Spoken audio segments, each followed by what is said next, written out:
we think is really important as well is to talk about really the theme of innovation, and the theme of innovation that stretches not only within our walls in the world of advertising and marketing, but across the business landscape, across ideas, across really life at its most broad perspective.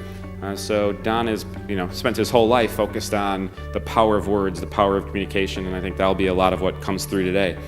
Dom spent his last several years doing a lot of work in the mobile advertising space, or mobile app space more broadly, helping advise some of the probably games and apps we all know best. Recently, Dom has just sold his latest company called Dollar App to a company called Chaotic Moon, doing very fascinating stuff in kind of the mobile app market space to become their chief product officer. With that said, let's get Dom up here and get the show on the road. What is it specifically about Twitter that's so special, or what is it about this new media, this social media, or the term that I like to use really is social network, because I believe it's about people rather than media, and the connections between them. Where did this idea come from? Where did this innovation arise? Innovation is at its core the distillation of these principles, I believe. Simplicity. The power of this simplicity, to me, really is demonstrated when people like yourselves write with your own hand, when leaders of industry, or leaders of the world, in this case, write with their own hand and lead by example. Because we have amazing experiences to share. We have amazing connections that we need to expose, and it is our responsibility to do this because we have this gift now. Constraint. These constraints enable creativity. They allow us to have an excuse to risk or to try something we didn't think we could do. They inspire trust. I think we can look to some of these examples of not just Twitter, but other systems that create these constraints and then listen to their users to learn a lot about innovation. This entire space is brand new. Even though I've been doing it for 7 years, I still feel new to it. I'm not a master of social networks. No one's a master of social networks. Let no one tell you the wrong way to do this.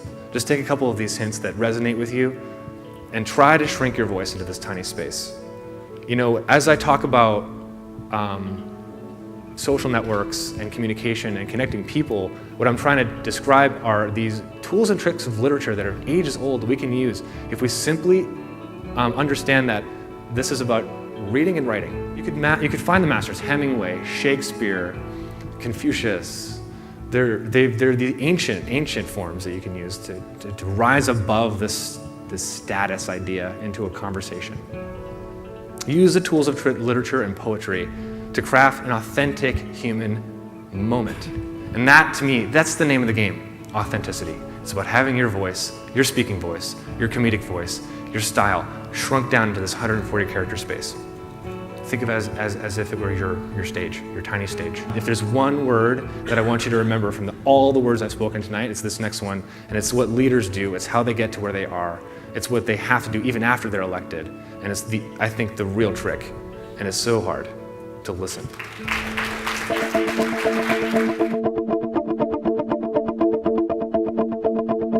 One of the things that really resonated with me as a marketer is the principles of simplicity, constraint, and craftsmanship, and especially in an industry that is complex and there's a lot of noise. It's really nice for marketers to cut through that noise.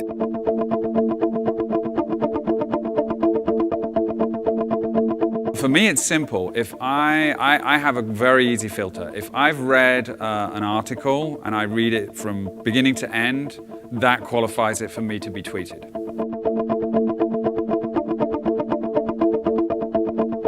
I think it's up to every individual to find the people that inspire them. I think that's one of the great things about Twitter and social communities, social networks.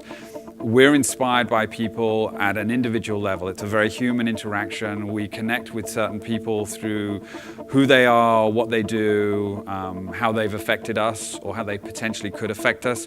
And because that's very individual, I think everybody is unique. It's like any kind of profile, and that's the beauty of the social network.